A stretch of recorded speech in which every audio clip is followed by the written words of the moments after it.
애틀랜타 시청자 여러분 안녕하세요. 각 분야의 전문의를 모시고 생활 속의 유용한 정보를 알아보는 애틀랜타 생활정보 진행을 맡은 유도영입니다. 오늘은 법률 시간으로 불법 체류자 구제 방안에 대해서 말씀해 주시고자 진명선 변호사님 함께 해주셨습니다. 진 변호사님 안녕하세요. 안녕하세요.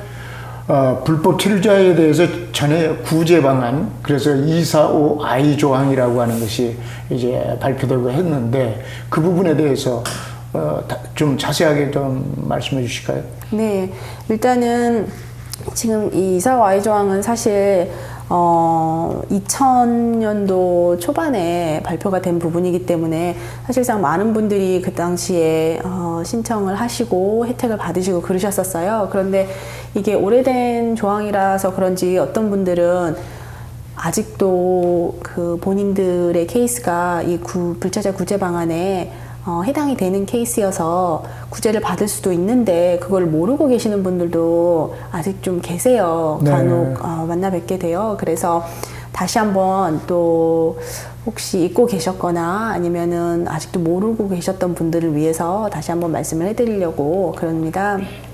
그런데 지금 보시면은 그리고 이제 245I 조항으로 혜택을 받으실 수 있는 부분 중에 굉장히 큰 부분 중에 하나인 게 미입국하신 부분조차도 용서가 되는 그런 구제 방안이라는 게 또 상당히 획기적이었고 그 후로도 지금 상당히 전무후무한 이런 또 상황이세요. 그러시니까는 만약에 본인 지금 현재 불법 체류로 계시는데 본인의 케이스가 지금 이 불체자 구제 방안에 해당이 되는 케이스시면 정말로 꼭 방법을 알아보셔서 이 부분을 잘 증명을 하실 수 있다면 새롭게 영주권을 신청하실 수 있는 이제 방법이 생기신다라는 전제하에 그 지금 현재 불법으로 계신다 하더라도 영주권까지도 신청을 정말 하실 수 있는 그 부분을 국법을 하시고 그 부분을 이제 구제를 받으시고 진행하실 수 있게 되셨으면 하는 바람입니다. 네. 그러니까는 보통 2001년 그 4월 30일인가요? 그때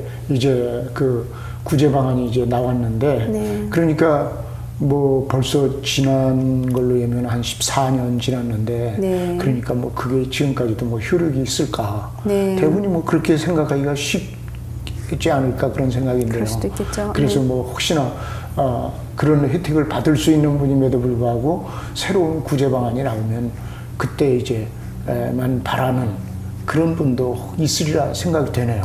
그러게요. 그러니까는 지금 요즘 같은 경우는 불체자 구제 방안이라고 하면 가장 잘 알고 계시는 부분이, 왜냐면 가장 최근에 있었던 부분이 이제 불법 체류자 청소년들 추방유예 네. 혜택이 있었죠. 그 부분이 있었고, 그리고 또 그 부분에 대한 이제 연장선에서 그 불체자 청소년들의 구제받을 수 있는 그런 부분에 대한 이제 확장안이 또 발표가 났었고요. 그리고 또 아니면은 영주권자나 시민권자 부모들, 시민권자 자녀를 둔 부모들도 불체자라고 하더라도 추방유예의 혜택을 받을 수 있는 이런 안이 지금 작년 말에 나왔다가 지금은 물론 아직 시행을 못하고 지금 그런 법적인 절차를 밟고 있는 부분이지만 가장 요즘에 최근 들어서 있었던 불체자 구제 방안이기 때문에 그 부분들에 대한 거는 신문에서도 많이 다루어지고 많은 분들이 이제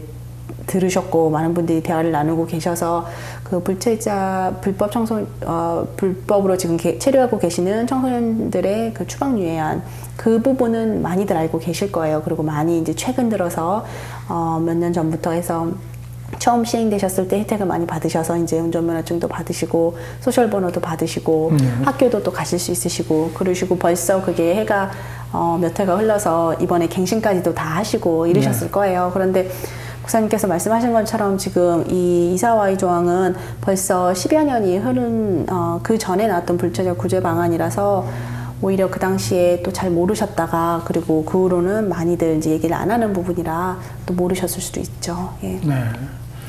그래서 지금 이 혜택을 받기 위해서는 이제 필요한 요건들이 있으세요. 그래서 이 요건들을 이제 잘 들으시고 본인들의 이제 케이스에 혹시 해당이 되신다 그러면 이제 꼭 알아보셨으면 좋겠어요. 첫 번째는 일단은 최소한 2001년 4월 30일 이전에는 미국에 거주하고 계셨어야 돼요. 네. 그리고 그게 이제 증명이 가능하셔야 되고요. 서류상으로. 그리고 또 2001년 4월 30일 이전에 그 이전에 영주권을 신청할 수 있도록 뭔가 서류를 시작을 벌써 하고 계셨던 분들, 네. 그것이 그리고 서류로 또 입증이 될 수 있는 분들, 그런 부분이 이제 또 꼭 필요하신 부분이세요. 그러니까 말씀드리자면 2001년 4월 30일 전에 영주권을 신청하기 위한 절차를 밟고 계셨다라는 거죠. 네. 그래서 예를 들자면 그럼 영주권을 신청하기 위한 절차라는 게 뭐가 될 수 있나 당연히 궁금하실 거 아니세요? 그렇죠. 그리고 여기서 중요한 거는 영주권 서류가 이미 들어갔어야 된다라는 게 아니고요. 왜냐면 엄밀히 얘기해서 영주권 서류라는 건 I-485 네. 그 영주권 신청 서류시잖아요. 근데 그거는 영주권 신청 단계에서 가장 최종 단계에 해당하는 서류신 거고요. 그 단계까지 가시려면 많은 경우에 그 전에 바로 전에는 이제 이민 청원서 단계 아니면은 청원서? 취업 이민이셨다고 하시면 많은 경우에 이민 청원서보다도 더 전에 노동 허가서를 이제 또 받으셨어야 되니까 그런 또 그 첫 번째 절차가 대부분의 이제 케이스에 필요하시거든요. 간혹 노동 허가서가 필요 없이 이민 청원서부터 신청하실 수 있는 그거에 면제 대상이 되시는 분들이 있지만 수가 좀 적거든요. 그래서 지금 제가 말씀드린 그 영주권 서류 신청 서류 전에도 그 전에 밟아야만 하는 이민 청원서 단계 아니면 취업 이민이었다 그러면 노동 허가서를 신청하려고 했던 이제 그 신청이 들어가는 단계 그런 부분에 그 전 서류 단계들만을 밟고 계셨어도 증명이 가능하다 그러면 이 혜택을 받으실 수 있는 대상이 되세요. 근데 그 I-130, I-140, I-360, I-529, 526 이런 것이 비자 청원서하고 이민 청원서 그런 건 같은 건가요?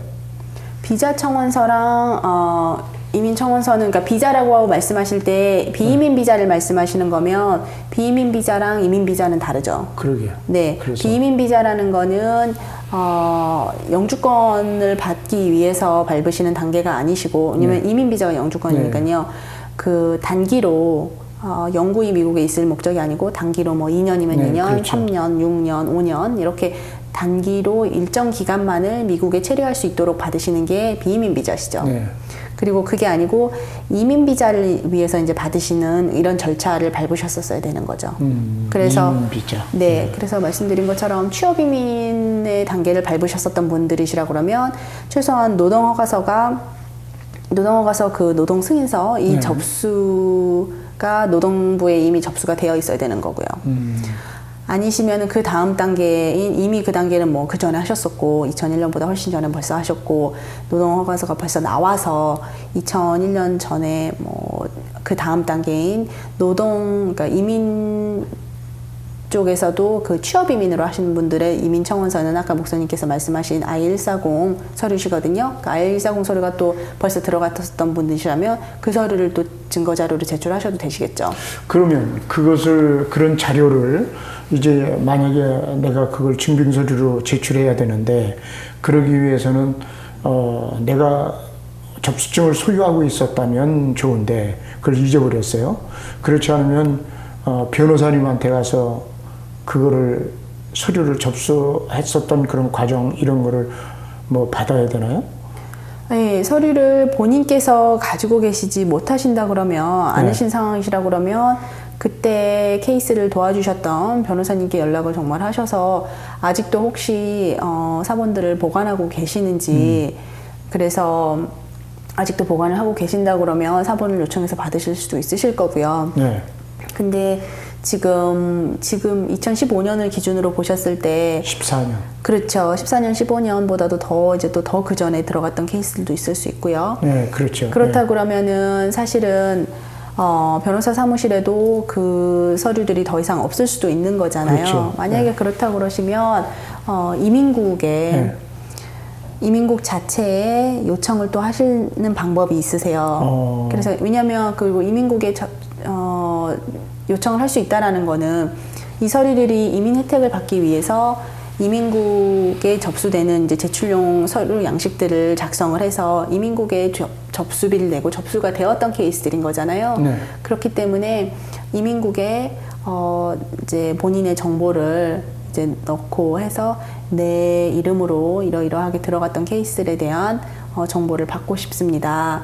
사본을 보내주십시오라고 신청을 해서 또 받으실 수도 있으세요. 네. 그러면 이민국에서는 그 보관하고 있는 그 기간이 뭐 이렇게 어느 제한적이고 이렇게 보관하는 그런 게 아닌가 보죠? 그렇지는 않으시고 다 있으신데요. 이제 이민국에 뭐 잠깐 생각해 보셔도 아시겠지만 접수되는 케이스들이 한두 건이 아니시잖아요. 네. 그렇기 때문에 본인의 케이스에 대한 이제 자료를 다 달라고 요청을 이렇게 했을 때 상당히 오랜 시간이 걸리기는 해요. 받는 데까지. 그렇지만 그렇다 하더라도 그 방법밖에 없으시다 그러면, 그리고 그거를 찾아야만, 그 기록을 받아야만 영주권을 신청하고 또 이 불체로 계셨던 부분에 대한 것도 구제를 받으실 수 있는 부분이라면 충분히 그 기간을 기다려서 또 하실 만한 이런 가치가 당연히 있는 거죠. 네.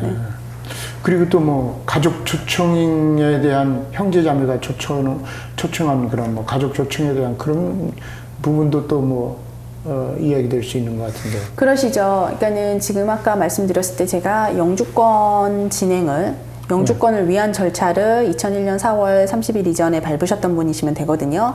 그렇기 때문에 아까 예로 드렸던 부분은 이제 취업 이민에 대한 부분이었고, 목사님께서 말씀하신 것처럼 또 다른 이제 영주권을 받을 수 있는 다른 경로가 가족을 통한 가족이 초청해줘서 받으시는 경로시잖아요.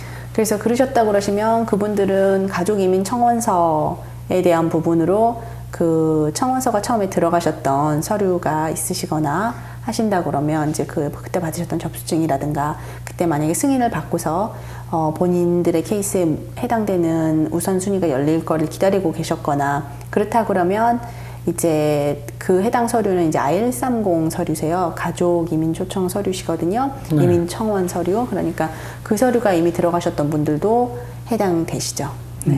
그러시고 또 많은 분들이 이제 영주권을 받기 위해서 또 밟으시게 되는 경로가 종교로서 이제 종교 관련직으로 취업을 하셔서 이제 목회자분들이시라든가 이런 분들이 지금 종교직에 종사하고 있기 때문에 그쪽에 관련된 청원서를 넣어서 이제 하실 수 있는 이제 I-360 서류도 또 가능하시고요. 예. 네. 시민권자 또 뭐 결혼한 경우에 그런 케이스도 가능하겠네요. 시민권자와 결혼하셨던 케이스라고 그러시면, 그러니까 시민권자와 결혼을 그 당시에 하셨어서 시민권자 배우자께서 그 청원을 시작을 해주셨다가 이제 끝나지 못했던 경우를 말씀하시는 거죠? 예. 그런 경우도 제가 아까 말씀드렸던 가족이민 청원서가 들어가셨었을 거예요. 처음에 청원 서류가 들어갔다 그러면. 왜냐면 시민권자 배우자든 영주권자 배우자든 아니면 뭐 시민권자의 그 형제 자매든 이런 경우는 다 그 가족을 초청할 수 있는 자격이 있는 미국 시민권자나 미국 영주권자가 그 외국인 국적을 가진 가족을 위해서 이제 가족 이민 청원을 넣으셔야만 되는 거거든요. 첫 단계로. 그렇기 때문에 그 청원을 절차를 이미 밟으셨던 분들이시라 그러면 그분들한테도 해당이 되시는 거죠. 그러시고 또 보시면은 일단은 그 많은 분들이 이제 혜택을 받으실 수 있으셨고요. 과거에도 그러고 지금 같은 경우에도 근데 또 영주권을 이제 하실 수 있는 상황이신데 영주권 스폰서가 있으시고 그러신데 본인들의 지금 상황이 불법 체류자이기 때문에 그 부분을 극복을 못해서 이제 그렇게 되시는 분들 그런 경우라 그러면 혹시 본인들의 케이스가 지금 이 이사와의 조항에 이제 해당이 되시는지를 좀 잘 알아보시고 진행하시면 네, 혜택을 꼭 받으실 수 있으실 거예요. 네. 잘 입증하실 수 있어야죠 또. 네, 여러 가지 이제 또 구비 서류를 다 준비해서 네네. 완벽하게 제출해야 되는 그런 상황이겠네요. 그럼 신청자들이 구비해야 할 그런 제출해야 할 서류가 있어야 할 텐데요. 네네. 그런 서류들은 어떤 서류가 있나요? 예, 그래서 첫 번째로 일단 그 해당되는 기준이 되는 날짜인 2001년 4월 30일 이전에 그리고 이제 더 전으로 하면 이제 2000년 이렇게 해서 그 전에 미국에 꼭 거주하고 계셨었다라는 미국에 이미 계셨었다라는 그 증명을 하셔야 되시거든요. 그래서 그게 사실 지금 같은 경우는 또 시간이 많이 흘렀기 때문에 이 부분에 해당이 되시고 정말 사실이신데도 서류로 입증하는 게 조금 어려우실 수도 있으세요. 그렇지만 뭐 그 당시에 은행이 있으셨다 그러면 은행 구자가 있으셨다 그러시면 그 당시 그 거래은행에 연락을 하셔서 계좌 인포를 다시 받으시려고 하신다라든가 내역서를 받으신다라든가 네. 뭐 공과금 내역서를 한번 찾아보신다라든가 꼭 노력을 하셔서 되도록이면 공식적인 서류를 많이 갖추시면 갖추실수록 좋거든요. 네. 그러니까는 말하자면 예를 들자면 이제 그 당시에 미국에 거주하고 계시면서 관공서에서 그리고 그 당시만 해도 운전면허증 받는 거랑이 조금 더 수월하셨었거든요. 신분이 계속 유지가 되지 않으셨다 하더라도. 그러니까는 그 운전면허증 혹시 발급을 받으신 게 있으셨다라 그러면 운전면허증 사본이라든가 아니시면은 미국 내에서 이제 이미 계시면서 여행을 다니신 기록이 있으셨다 그러면 그런 부분도 당연히 여행 일정표라든가 뭐 비행기표라든가 사본이라든가 그런 부분도 도움이 되실 거고 아니시면 정말도 아주 편리하게 사용될 수 있는 부분 같은 경우는 그 당시에 미국에서 학교를 다니고 계셨다라고 네. 하면 그 학교의 이름만 기억을 한다 하면 그 학교에 소속이 돼 있는 이제 기관에 찾아가서 교육청에 찾아간다라든가 학교에 찾아가서 연락을 해서 내가 몇 년도부터 몇 년도에 그러니까 예를 들자면 뭐 1999년부터 2002년까지 그 학교 당신의 학교를 다녔는데 여기 내 개인 정보가 있으니 내가 이 학교를 재학 중이었다라는 거를 증명서류를 떼어 주십시오. 뭐 성적 증명서라든가 이런 아니면 졸업 증명서라든가 이런 부분을 떼서 받으실 수가 있다 그러면 너무나 자연스럽게 그 기간 동안에 미국에 체류하고 계셨다라는 게 증명이 되는 거잖아요. 그러면 네. 그런 서류도 아주 좋으시고요. 그리고 또 아니라 그러면 이미 성인이시고 일을 하고 계셨어서 그리고 세금 보고를 계속 하셨다 그러면 세금 보고 서류도 당연히 공식적인 서류이기 때문에 그리고 미국에 거주하고 있었기 때문에 내가 이런 부분을 미국에서 인컴이 있었고 미국에서 있었던 소득에 대해서 미국 IRS에 소득 보고를 했습니다. 라는 이제 증명이 되시니까요. 그런 부분도 굉장히 도움이 되시겠죠. 네. 네. 네.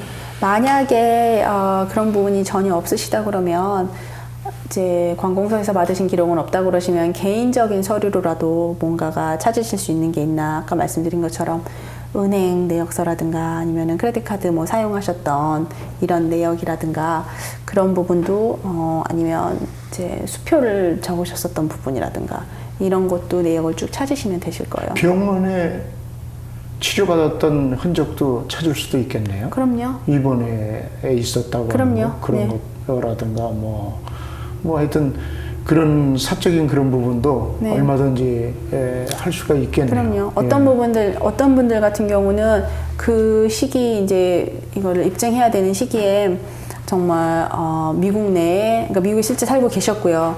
운전을 하고 가시다가 스피딩 티켓을 받으셨던 거예요. 네. 그러셔서 그 티켓을 받으셨던 거 그리고 뭐 법원에 그래서 그 케이스 때문에 이제 출두했던 것, 뭐 법원에 벌금을 냈던 것 이런 기록을 안 버리고 가지고 계셨었던 거예요. 그러면 그리고 거기에 이제 본인의 이름과 뭐 생년월일 이런 인적사항이 다 나오고 그 미국의 어느 법원이었고 본인의 주소 그 당시 미국 주소가 다 나오고 날짜가 나오고 이렇기 때문에 그런 부분도 또 아주 그렇겠네요. 용이하게 사용을 하실 수 있었고 또 그렇죠. 그러니까는 본인들의 상황은 이제 개개인께서 가장 잘 아시는 부분이시니까 그 당시에 있었던 일들을 이제 그 당시에 당신들의 생활을 잘 생각을 해보시고 내가 이런 그 당시에 정말 미국에 있었다라는 거를 어떻게 하면 최대한 공식적으로 증명을 할 수 있을까? 단지 내가 그리고 나의 가족이 나의 친구가 아무개가 그때 미국에 있었습니다 라고 얘기해 줄 수 있는 것 외에도 왜냐하면 그거는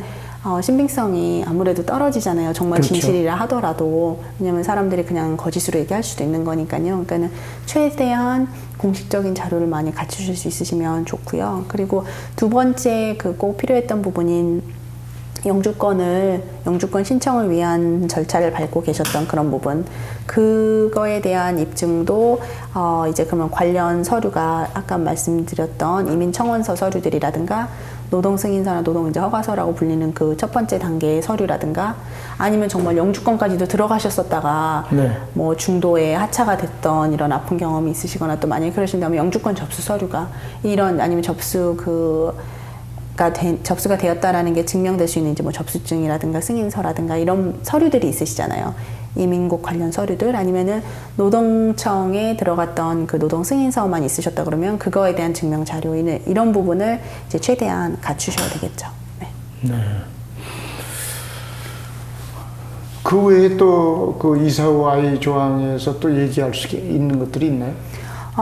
다른 부분은 지금 일단 이제 한번 혜택을 받았던 사람 같은 경우는요, 이사와의 조항으로 이제 한번 혜택을 받으셨다 그러면 그게 이제 그게 평생 동안 그 권리가 인정이 되는 거예요. 그렇기 네. 때문에 이제 한번 줬다가 이 혜택이 이제 또 나중에 갑자기 없어지게 되면 어떡하나, 다시 도로 가져가게 되거나 취소를 하면 어떡하나, 이제 이런 부분을 특히 불체자셨던 분들 같은 경우는 염려를 하시잖아요. 왜냐면 네. 그런 부분에 대한 보장이 없다 그러면 이렇게 나와서 신청을 했다가 또 나중에 상황이 바뀌게 되면 미국 정부에서는 그러면 이미 이민국시에서 내가 불체였다라는 걸 알고 그럼 그것 때문에 또 무슨 나쁜 영향을 받게 되는 건 아닌가, 이제 이런 걱정을 당연히 하실 수 있는데요. 그런 부분이 아니세요. 이제 다 그 기득권이 이제 보장이 되시는 거세요. 그러니까는 걱정 안 하셔도 되시고, 또 다른 부분 같은 경우는 아까 잠깐 말씀드렸던 건데 미입국한 부분도 미입국하신 부분에 대한 건 사실은 시민권자와 결혼을 해도 그게 용서가 안 되는 부분이에요. 구제가 안 돼요. 그런데 이사와의 조항으로는 미입국하신 것도 구제가 되세요. 그러시니까는 파격적이네요. 그렇죠. 네. 그런 부분도 상당히 파격적이죠. 그러니까는 혹시라도 본인들의 상황이 지금 이제 예전 일이라서 또 잊어버리고 계셨거나 아니시면 정말로 또 이제 이민 변호사나 이런 이민법에 대한 업데이트를 좀 못 받고 이제 사셨거나 이러셨던 분들 같은 경우에는 정말 모르실 수도 있거든요. 그러니까는 다시 한번 그래서 말씀드리는 거니까 혹시라도 본인들의 케이스에 해당된다라고 생각하시면 꼭 꼼꼼히 다 검토해 보시고 정말 해당이 된다면 꼭 그 기회를 잘 활용하셨으면 좋겠어요. 네. 오늘 불법 체류자 구제 방안에 대해서 좀 말씀해 주셨는데 아주 우리 시청자분들을 위해서 간략하게 한번 요약해 주실까요? 예, 이사와의 조항 같은 경우는 지금 2001년 4월 30일 이전에 미국에 거주하고 계셨고, 그리고 그 시점 이전에 영주권을 받기 위한 절차를 이제 밟고 계셨다라는 게 입증이 되시면, 여태까지 불법으로 계셨다라는 부분에 대한 그 부분을 이제 구제받으실 수 있는 그런 불체자 구제 방안이세요. 그러시기 때문에 이제 지금 영주권을 새로 신청해서 받으실 수 있는 기회가 생기셨는데 불체였기 때문에 그 기회를 못 잡고 계시는 분들한테는 굉장히 큰 좋은 기회가 되실 수 있죠. 예. 네. 오늘 애틀랜타 생활정보 법률 시간에 불법 체류자 구제 방안에 대해서 2001년 4월 이전에 해당되시는 분들에 대해서 구제 받을 수 있다고 하는 것에 대해서 말씀해 주셨는데요. 진명선 변호사님 감사합니다. 감사합니다.